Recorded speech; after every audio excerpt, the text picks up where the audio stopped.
Welcome back to Transforming Moments. This is episode 5. I'm Jaden, and this is my co-host Jim. And really, I've just been so grateful for these chances to just slow down and talk about this, about transforming moments. And we've gotten to have amazing conversations around that and what it's looked like for different people here in our GCR family. And I have loved it. And so if you haven't heard our podcast before, just to give you a little background story of where it all started, I think is fun for us and good for us to be reminded of too. The whole podcast actually came from something that we do together as a staff every month. And what it is we just sit around the table and we think about the ways that God is at work around us and the ways that we're seeing that in people at GCR, in our own lives. And after we go around that table, we're hearing like 10 to 15 different stories of just the Spirit is moving in this person so clearly, and we all see it, and God is doing something there, and He's doing something there. And what I noticed in myself was before this was a regular practice in my life or a regular rhythm, it was really easy for me to miss the ways that God was at work when I got really busy or things were stressful or hard. And then when I started doing that practice where I knew every month we were going to have to talk about this and we had to start thinking about it, it was so easy to notice the way that God was at work all around us. And it just forced us to look up and see what God was doing. And as soon as you look up, it's everywhere. And so Jim, me and you, we would talk to each other almost every time after these and just be like, that was the best. We love when we get to talk about those things because it makes us walk around with more hope and more faith and more joy and all of these things because we know that we have a God that is always doing something. Absolutely. And so we kept talking about that and we're like, other people need to hear these stories too. Other people need to have this chance. They're inspiring. Yes, and encouraging and all of those things. And so this is our solution to that is let's have a podcast where other people can hear those stories. And I have just loved it because we get some time to just, without many restrictions of having to worry about a schedule, to just sit and hear the stories of how God is transforming us. And we've gotten to talk about how He does that through camps and retreats and through grief and suffering, through missions. And we've talked about how He does that even as a tool through counseling and being unified with people we never thought we could be united with. And so it's been a lot of really good conversations about how God shapes us and molds us and changes us in such real ways. And I can't even contain how excited I am about today's conversation. Well, you need to contain yourself a bit. I'll try. Okay. I'll try. All right. But I love the guest that we have on today and the story we're going to get to hear of just someone whose faith has been so obviously shaped by a life of fantastic leadership and deep love. And so if you'll let us know, Jim, who we have on the podcast today. Yeah, I really do think that we are leveling up almost every month, don't you think? And but no, we are so thrilled to have Barry Thomas with us. Yes. Barry has been an important part of transformation of hearts of people, not just here at GCR, in different places he's been, in different events he's been a part of, and different just different groups that he's a part of. And so transformation is close to his heart. And I can tell you that for myself, I before the thought of ever being a part of the staff here at GCR, Barry was an important part of me even considering that possibility. Because several years ago, GCR going through a really difficult time, and Barry was the rock, if you will, but really a steadying influence of Christ-likeness and humility and vulnerability. And as we come visit our children here, and I would see this being played out, I was incredibly moved by a church leadership that expressed that kind of vulnerability. Awesome. And so to say that maybe I can't contain myself, but anyway, Barry may not even get to talk today because we just can't contain ourselves. This is actually all an episode of how much we love Barry Thomas. But the thing is, if you're going to do a podcast about transformation and transforming moments and how these moments, conform us to the image of Jesus, I don't know of a better person to have than Barry. Absolutely. And so I know that the whole concept, and I'm even afraid to call it a concept, but the whole idea of transformation is important to you, and so we thought we would just maybe ask in a personal way, how has that story of transformation played out in your life, and maybe tell us a little bit about your story, and maybe that can lead us into discussing, what transformation is, and really for everyone that's listening, how they can take real definite steps for God to bless them and change them. Those steps may be difficult and challenging, but tell us a little bit about your story and how that relates to transformation. Well, so first of all, thanks. It's great to be here, and thank you for your kind words. And hopefully you're not raising people's expectations too high about this conversation. That's good. But so my story. So it's a long one. I've lived a lot of years. So there's and so let me tell my story in light of transformation. Okay. And I wonder if it would help to talk about transformation just in general before. Yeah, for sure. So a lot of people think about transformation in light of maturity, in light of wisdom, maybe even Bible knowledge. Yeah. And I used to think Romans 12:2 says, "Be transformed by the renewing of your mind." Right. Yeah. And so with my upbringing, that to me that meant I need renewing of my mind meant more Bible knowledge. Yeah. Huh. And I look at that verse completely different. So I want to challenge people to think about transformation, not in respect to wisdom or maturity or knowledge, Yeah. but with respect to love. Mm.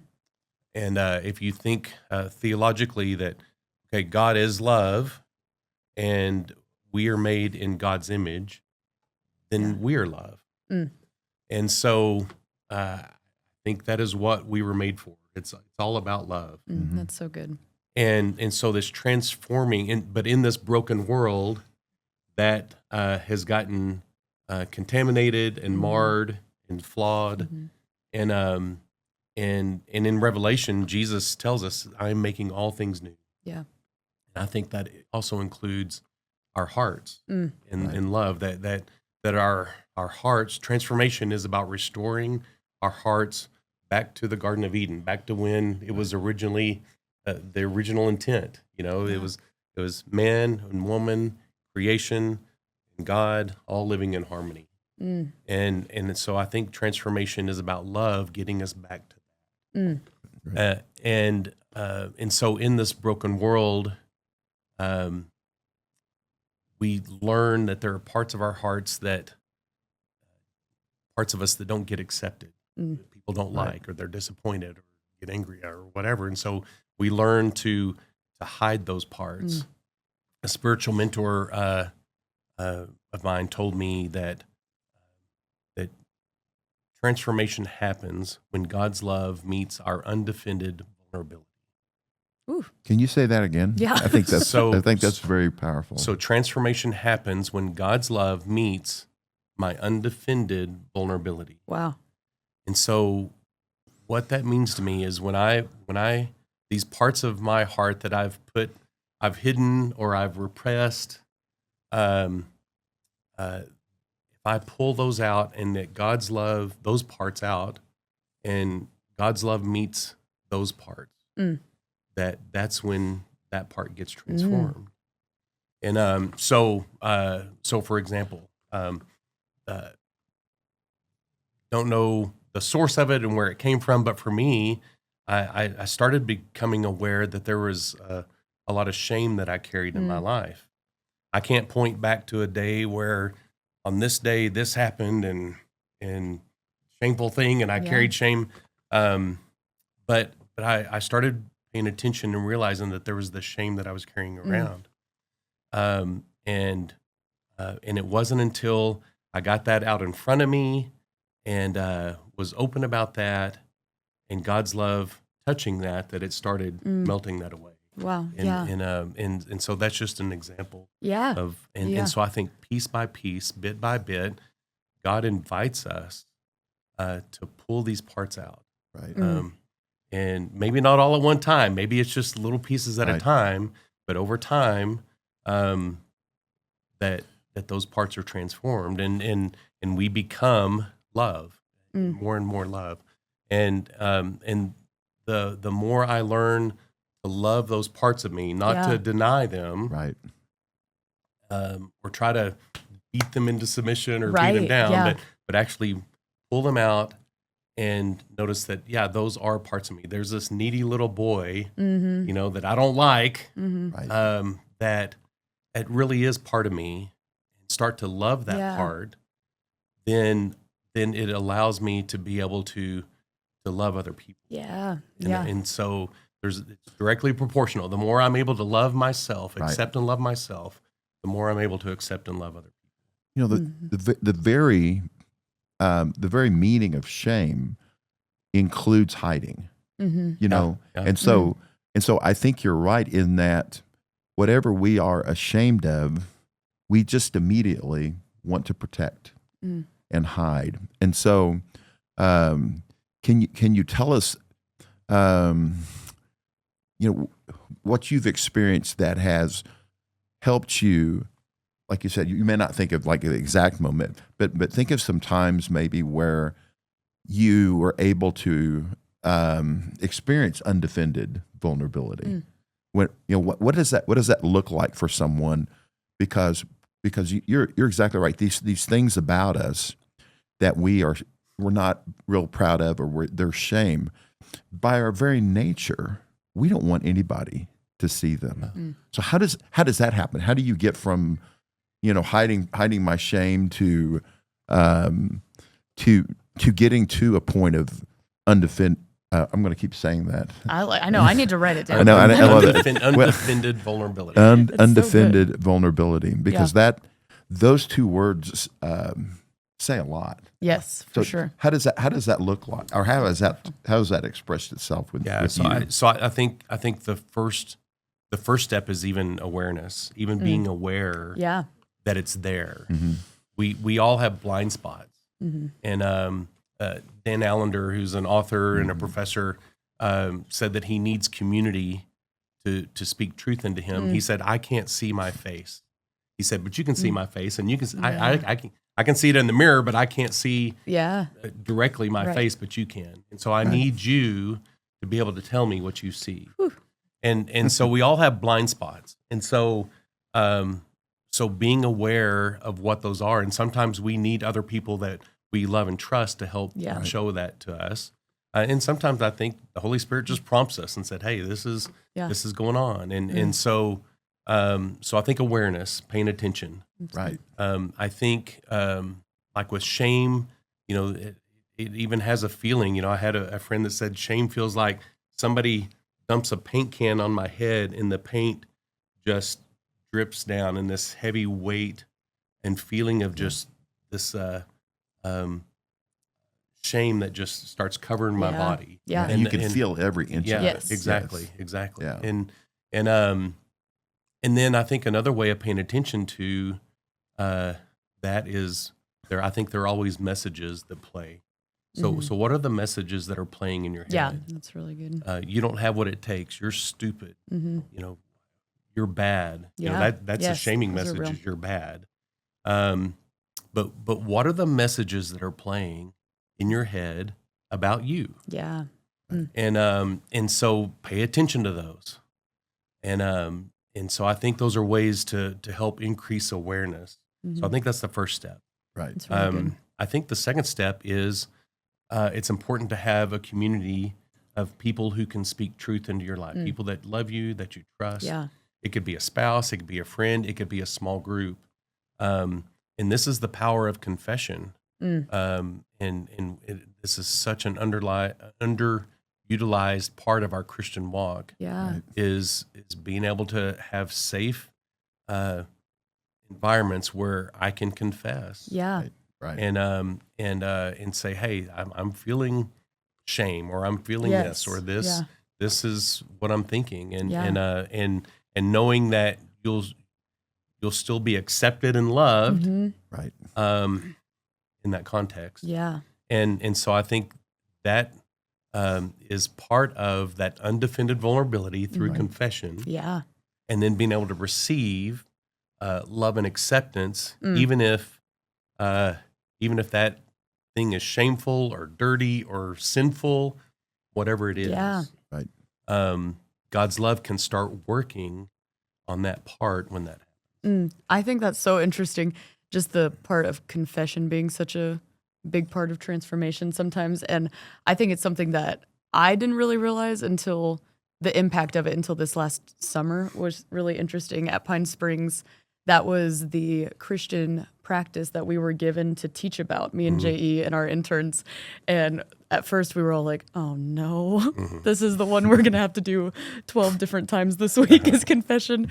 But then Let's more talk about confession, I know. but not actually do it, right? And that's a temptation for Yeah, sure. exactly. Because we just knew like the confession just sounds so heavy, you know? Mm-hmm.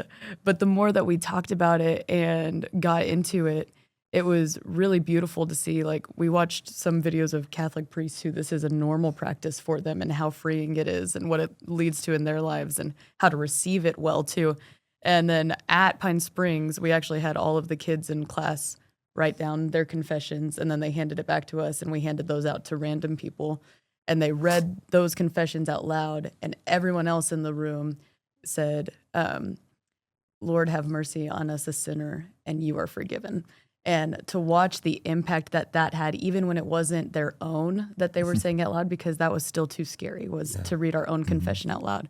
But then we practiced it with each other of reading our own confession and receiving that, watching a room full of people saying, you are forgiven for that, and the weight that that takes off of you and the way that you experience God's love through that was really powerful. But I do think, I don't know if it's just a Church of Christ thing or lots of churches, but like it's just not a normal thing that I grew up with as like a regular practice we do. And so I think that's a really cool thing. And just hearing your story, I have some questions of like, I love hearing everything. It's just so good. Like everything you're saying, I'm like, I need to be taking notes because it's really so good. Well, it's being recorded. so Perfect. you get- There you go. We thought of everything. But I wonder how you got to this space. Like, how did you grow up?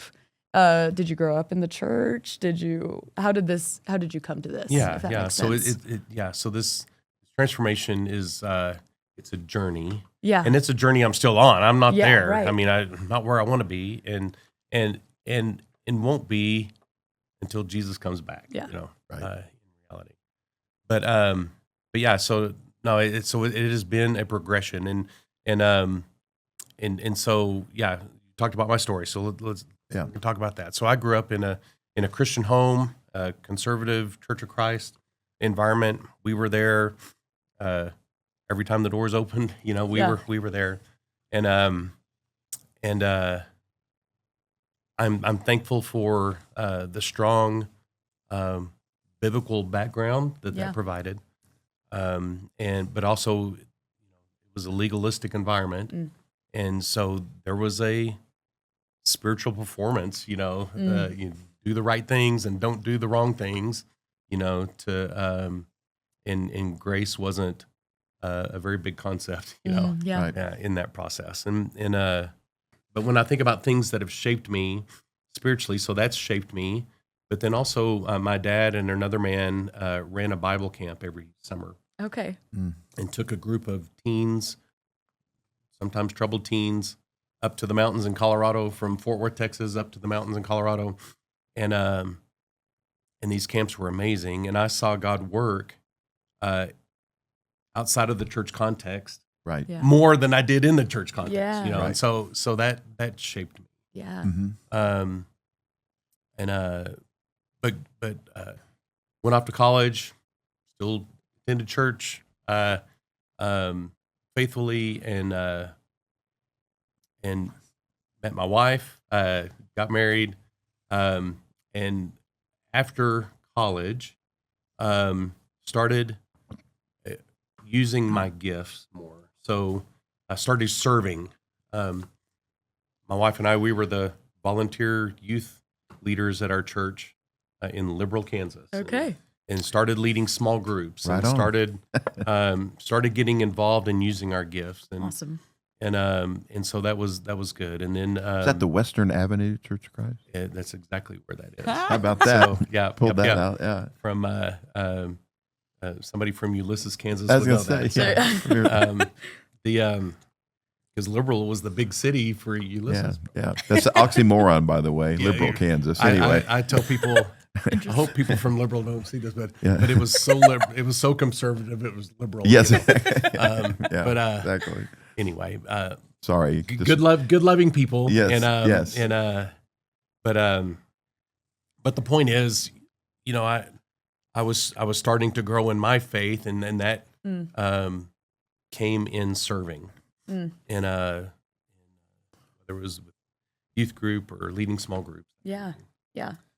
And then there is so much to tell, and this is maybe another episode in and of itself. But you know, I was working my engineering career in Liberal, Kansas, and Oklahoma City, Midland, Okay. Texas, Houston, and I got to a point where it just wasn't fulfilling. You know, and I was just asking, okay, is it my job? Is it the company I work for? Is it my career? Right. You know, what is it that's not fulfilling? And just started paying attention. At the same time, started paying attention to I call it the big three. What is it that God has equipped me to do? Okay, yeah. What is it that I'm good at? And what do I enjoy doing? Because I figured the answer to those three things would converge on something. Right. Mhm. So I started paying attention. The other thing, I call it my singing test.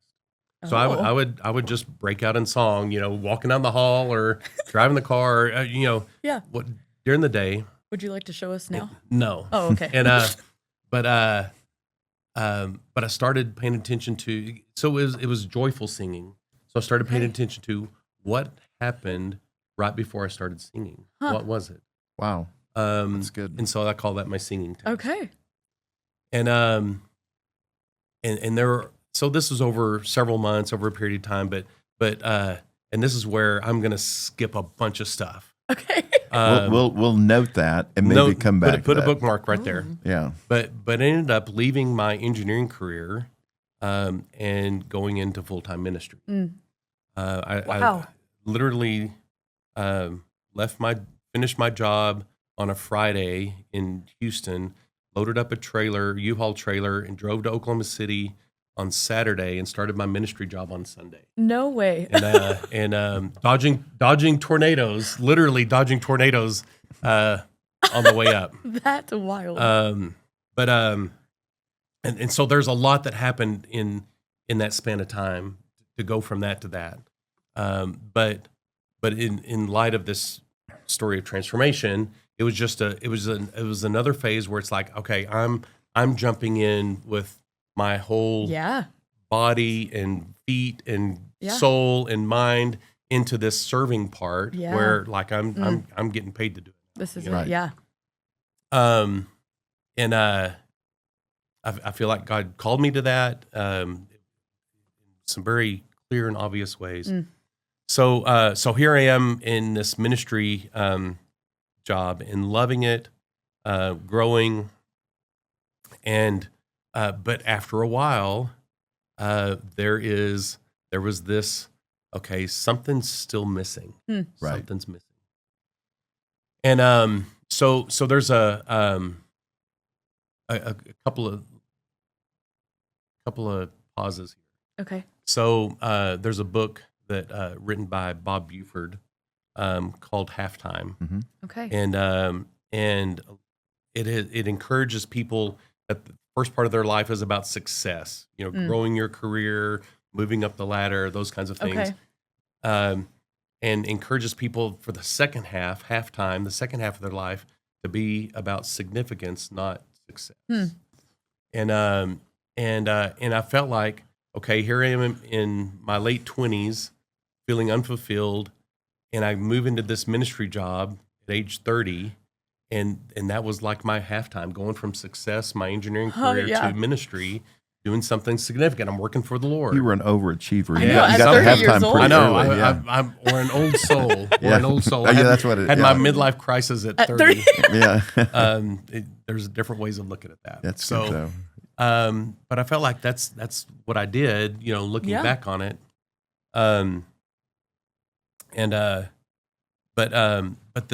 But this transformation part felt like there was still something missing, and so I started looking for a mentor, somebody Okay. who, discipleship, spiritual mentoring, Right. whatever you want to call it. And so I started looking for someone that could help mentor me in more deeper transformation, and I had trouble finding somebody who knew what that actually looked like. Huh. And Because so many people probably that you knew or observed, they themselves had not absolutely, experienced that. absolutely, And so everything was really based upon a very work type of mindset. That is Yeah. like you said, Right. it's serving, it's knowledge, exactly. it's but the undefended vulnerabilities were still there, and so the transformation, and I think it goes to the very heart of transformation.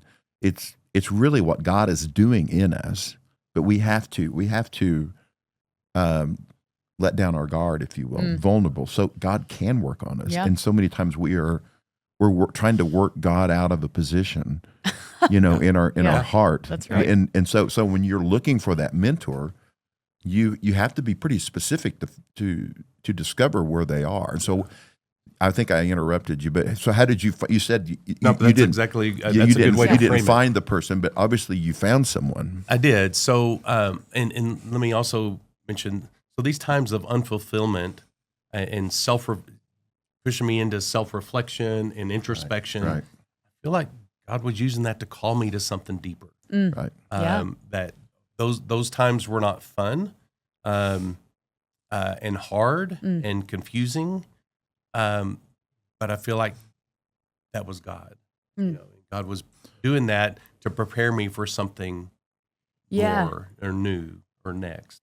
So I have a question about like how you knew what your gifts were and how you were to serve and stuff. Was that people calling you into those things, like even in your early years when it was just like youth ministry or small group stuff? Or do you think that was you just like recognizing your things and stepping into those? I think it was more me trying stuff out. Okay, yeah. That sounded interesting. Yeah. I think I can help. I think, and let me help. Yeah, That kind I of love thing. that. And so I think it was there was some trial and error in Yeah. there. Sometimes you have to figure out what you don't want to do before you know what you do want to do. Yeah, that's really good. But it was just, hey, that sounds interesting. Let me Try it. get involved. Okay. So, I love it. but yeah. So so here's a story within the story. One of the things that happened while I was in ministry during that first job, this was Wellspring Springs Church of Christ, Oklahoma City. Okay. I was in charge of small groups and adult education. One of the things that I did is I went through a Stephen Covey 7 Habits course. Okay. Have you ever heard of that? I have heard of it. Okay, all right. Yes. It's great material. It is great. Great material. I take all my new engineers and geologists through that material now. Okay. Everyone cool. that starts with me, Mm-hmm. I take them through that. So, but one of the exercises in that curriculum was to put together a personal mission statement. And so I put something together. I filled out the questions and started putting a mission statement together and put it on paper. And I said, that looks nice, Yeah. and then put it on my desk, and then it just got Okay, yeah. covered, and just forgot about it. So also during this time, my wife was in graduate school. Okay. She'd go to classes at night, and towards the end, I said, when you finish your master's degree, I would like to go to seminary. Okay. Like so most people in ministry, they go to seminary, go into ministry, get burned out, and go into the marketplace. So I did it backwards. I went to the marketplace, went into ministry, and then went to seminary. Hey, So, look at you. but I said I'd like to go. I'd like to go to seminary Awesome. when you're done. Yeah. So we started looking at all the options, and we lay it out on the table, and it's like you can get degrees in apologetics and family ministry, biblical studies. I mean, that's like, what do I want to study? Yeah. And then one day I was cleaning off my desk and I came across, here's that mission statement I had written like 3 or 4 years earlier. Okay. And I said, I think this is still true of me. So that mission statement says, participating in God's kingdom by building godly leaders and equipping people for growth. There you go. I think that's what God's called me to do. Absolutely. That's awesome. And I said, I can't take people any place I haven't been myself. And so that there is some deeper transformation that I need in my life. And so now then we looked at the options and said, okay, which of these options will best equip me for that mission statement? Okay. And the fog lifted and it became clear which one we thought would be best. Mhm. And so we loaded up the family and we moved to Chicago, Illinois, Okay. because we felt like there was a program there that did exactly what I was looking for, and it provided. This is a long story to get to the spiritual mentoring. Yeah, but this is perfect. Um, Yes. It would fulfill that spiritual mentorship need that I was looking Wow. for. We had interviewed people. It was a 3-year program at Willow Creek Community Church, and would serve on staff at the church. They partnered with Bethel Seminary for a degree in leadership. And then the third part was, so serving on staff, being in seminary, but the third part was a spiritual direction component. Oh, wow. Okay. A small group and a spiritual mentor. And the people that we interviewed, that we met with, that were in the program, they said it was the most life-changing thing they'd ever done in their lives. And so that's what we did. That's awesome. Yeah. When in my interview for that program, they didn't ask, okay, what are your strengths and weaknesses, or what have Right. you done in ministry, Uh-huh. those kinds of things. They said, so what was your relationship with your father like growing Right. up? Oh, wow. And how have you been wounded as a kid Right. growing up? And how does that affect your relationship with God? And Wow. I mean, Yeah. all of these deeper questions. Yeah. And guys, I was clueless. Mm. I didn't know the answers to them. Right. That's interesting. Yeah. Just clueless. And so they said, we're going to get you in this program and look at and just discover, what are the lies that you believe about God? What are the lies you believe about yourself, about other people? Right. And let's unwrap how you're living based off of those lies. Wow. Yeah. And let's find out what's true, and let's put things back together based off truth. Talk So- about undefended vulnerability. Yeah, it started. Yes. It started immediately. Yeah. So how old were you when that? 35. 35. Okay. Wow. Yeah, that is. I'd venture to say that is not unusual for a lot of people that actually go through that kind of experience. That it's not until later in life. But I would also think that there are countless amounts of people in our churches and that will even listen to this podcast that are still a little confused about what you are even saying. It's that. Yeah. I've been to church. I know the stuff. I'm even participating, but they wonder. I hope they wonder what's missing. That's another thing. But throughout these podcasts, I was thinking about this, Jaden, as Barry was talking. There's one theme that's come up almost every time, and that is being aware. Yeah. You know what I mean? Yes. Every time, every Yeah. episode, it's like there comes a time where you have to really be aware. You know, in some contexts, be aware that God is working, or be aware. Yeah. Right. But every time there's almost like a wake up moment for us. In order for there to be transformation, there has to be some kind of, some Yeah. kind of, I don't know what the word is. Pain. It's called pain. So Well, you help me with that. yeah, Yes. pain. Yeah. I don't think transformation is possible without pain. There you go. In one way or the other, Yes. and so my life has been blessed. I haven't had a bunch of traumatic experiences, tragedies, things that have, and because sometimes those are the things that vault people into this journey, Yes. Yes. Right. but I haven't had that, and so mine has been more. It's been more me surrendering things, and God inviting me into this than getting thrust into something. Yeah. And so for the people who might not have a clue what I'm talking about Right. in this, Right. there's a book called The Emotionally Healthy Church, Pete Scazzaro. And the premise of that book is that spiritual maturity and emotional health are inseparable. Right. That it is impossible to be spiritually mature if you're not emotionally healthy. Wow. And that our churches should incorporate emotional health into our discipleship. And for me, that's what was missing. Right. Um, Right. For this emotional health was the limiting factor of my spiritual growth. Wow. I didn't need another book. Didn't need another Bible study on the book Right. of Romans. Mm-hmm. Yeah. That's not what I needed. It wasn't more Bible information. Yeah.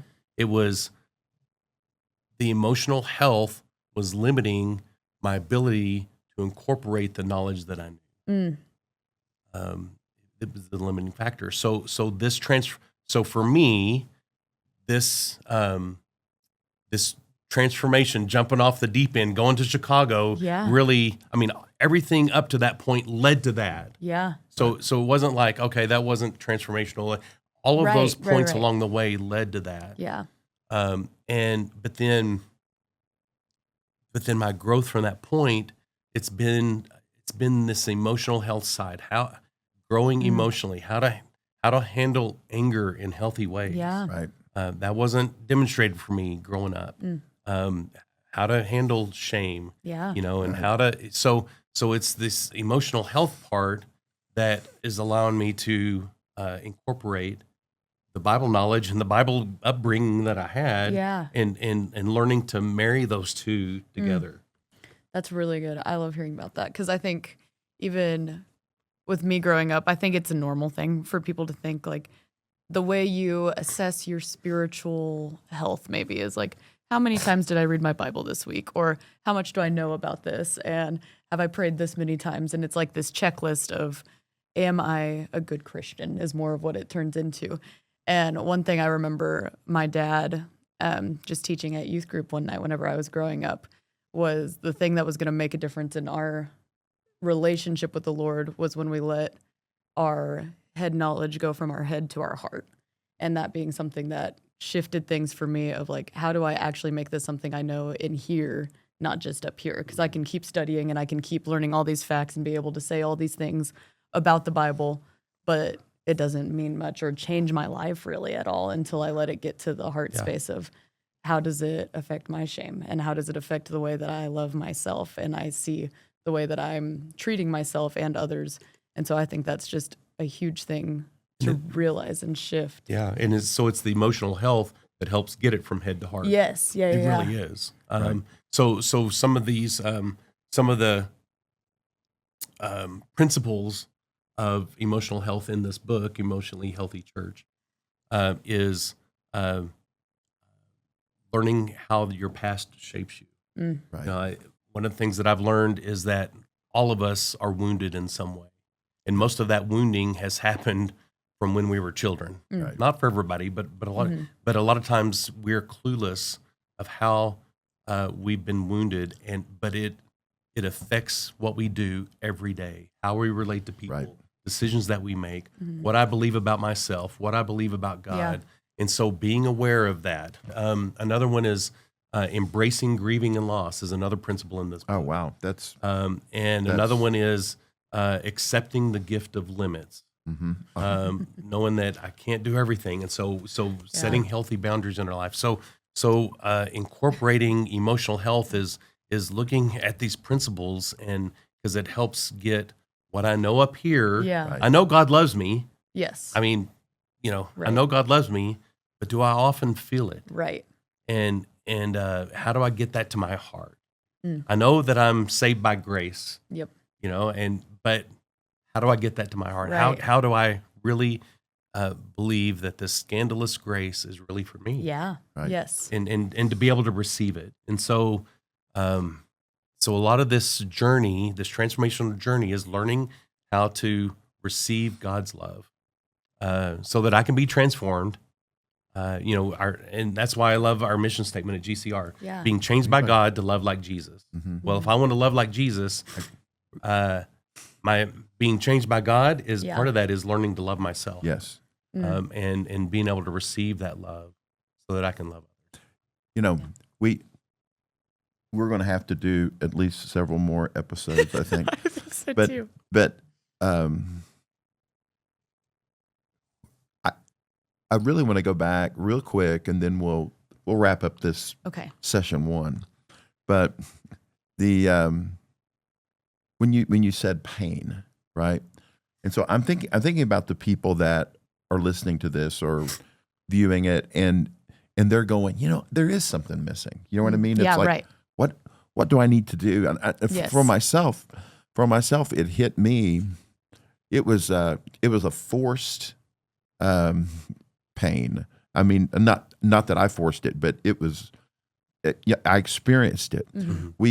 When we planted the new church in Nebraska, the process of doing that and the vulnerability that you go through with this week to week grind of are we going to make it or not, and having the faith in God, but also dealing with the realities there, and then I was responding in horrible ways at different times, and fortunately, like you said, blessed to have a mentor that really worked with me to understand that this church that we're planting is really secondary to what God was actually doing. And what God was doing in the church was important, don't get me wrong, but understanding that whether the church did well or not, it was going to kill me either way. Mm. You know what I mean? Either way, I was going down because of my emotional immaturity. Mm. My spiritual growth was so limited based upon just my talents, my abilities, and what I knew. Mm. But that forced it. So, getting back to someone that's out there, how do we take a step into that vulnerability or that pain? I wouldn't wish that on everyone, that they have to go through life numbing experience in order for that reality to be to be shown them. But you mentioned the awareness, but also having people in your life. So what would you recommend for someone for a step for someone who want to step into some emotional maturity, if you will? So if the pain isn't thrust upon us, Right. and it's when I say pain, I mean sometimes it's a sharp pain, but really it's the discomfort of getting Yes, out yeah. of my comfort zone. Yeah. Right. Then I'm going to have to take a risk. I'm going to have to take a risk and step out of my comfort zone. And so I think the spiritual discipline, the spiritual practice of surrender is pretty important in this process. So that's what has, since it hasn't been thrust upon me, it's me actually letting go of my comfort. But part of that, the pain of that has been the unfulfillment, the unsettledness, those kinds of things. God, that's the pain. It wasn't some sharp, acute pain. Right. It was just this burr under the saddle, gnawing pain over things, time. And that for me to get out of that situation, I was going to have to surrender. So in a nutshell, for me to go from my engineering career to ministry, I had to surrender my career. I felt like God clearly, specifically called me to surrender my career. Wow.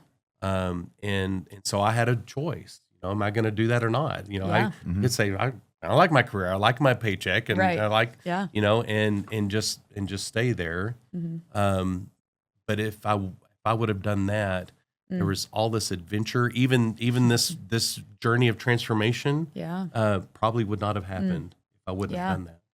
But by that spiritual practice of surrender, it opened the door for God to work. Yeah. I'm just saying I'm yours, whatever that looks like. exactly. And I'll give up whatever it takes to get there. And that Hard. is scary. Yes. It's scary. Very. The rich young ruler said, "Hey, I've done all these things. What else do I need to do to get eternal life?" And he said, "Go sell all your stuff and follow me." No big deal. Just And give it's up everything. and he walked away sad. Yeah. Yes. Yeah. He didn't want to let go of it.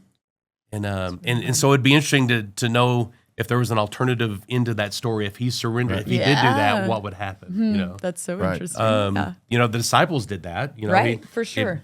Lay down your see nets, that. fishing nets, and come follow me. And they did. Uh-huh. Yeah. And their life of adventure Yeah. and transformation Yeah. that never would have happened if they wouldn't have Things done they that. got to witness. And they had no and see. idea what They did- they didn't know. They had no idea what that decision really, the implication is of that decision. For But sure. they did make the decision, Yeah. and I think that's really I think the important part is that even if you are, you're living in pain and in this, you're in a really difficult spot, or you're coasting, either way, you have to make a decision that you're going to enter a place of surrender. Not even knowing Yeah. where it's going to lead. Not Right. even Yeah. yes. And most of the time you don't. Most of the time Yeah. it's I'm letting go of something and I'm just going to trust God because I don't know. Yeah. Let's see. Absolutely. And that's the way God works most of the time is you don't know where point B is.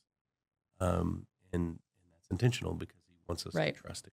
Yeah. And as we trust him, we learn to love him. And as we learn to love him, then we obey. A lot of times we put obedience first. That's good. Right. But obedience really should come after we experience him and learn that he really does love me, that Yeah. he really is good. He's so trustworthy. But a lot of times that doesn't happen until we surrender. That's exactly right. Absolutely. That's awesome. I think that's a pretty good place to end. Well. Barry, if we promise to buy you lunch, will Or you it's come a back good- for part 2? Or it's probably a Sure. good place to start. But anyway, but I don't think we will at this time. You have anything else to say, Jaden? No, it's been so good. I'm so grateful that you came on. There's so much. I will go rewatch this and take my notes, Absolutely. and it'll be great. Absolutely. And I just want to encourage everyone who's listening to this. Yeah. I want everyone to maybe take a moment to ask themselves and to be aware of with that feeling, that gnawing feeling that something's missing. I think Barry, when you were talking about that, I think that's a pretty common feeling that people have. But so many times people just keep living with that. And I think it's a good question to ask ourselves: where does that coming from? Because I think that's a huge step. And let me just add this No, real please, quick. absolutely. So here's what happens when people feel that and they feel like they see the pain of stepping out of their comfort Right. zone, then a lot of times people will go back and they numb that pain by busyness or Yep. getting involved in ministry or reading my Bible more or Yes. or doing Yeah. this works kind of stuff. So so I think God invites us to this deeper transformation, and a lot of times we go a different route. there another ring way? around the Yes. rosy. If Yeah. there's any. It's Yeah. like we're going to keep spinning in that cycle. Yeah. And but I really want to encourage people to lean into that. Yeah. Because what happens is if you do that a couple of times, you almost become conditioned that, okay, I don't know, Mhm. right? But I am going to take that step, and you're not as afraid the next time, even though it's probably still it's going to be pain. But the surrender is so important. I could keep talking. Yeah. And we probably also with that, Yes. just like you're, there's- now you're talking. Now I have to. We have so much to say. No, but I was just gonna say, like, while you're asking those questions, I think finding those people to talk through those questions Oh, yeah. with too is really big. And we've got an awesome staff here at GCR that would love to talk with you through Absolutely. those questions as you walk through that. And so, Absolutely. if there's people out there that want to do that, And maybe that's Jim our would be happy to talk to you. Just kidding. maybe that is our next episode. We Yeah. really talk about the role of community Yeah. in our transformation, because Really you good. can't do this alone. Mm-mm. You can't do this alone. You can't. And well, Barry, thank you so much. It's good to be here. Thank you so much. I'm really thrilled that you were here, and I think it really is the beginning. I think we're going to be. You may be one of our regulars. You know what I mean? Cost you a bunch of lunches. I know. I'm excited. That's great. But thank you so much for coming. And this podcast is called Transforming Moments, and we want to encourage you to make every day a transforming day. Have a good day.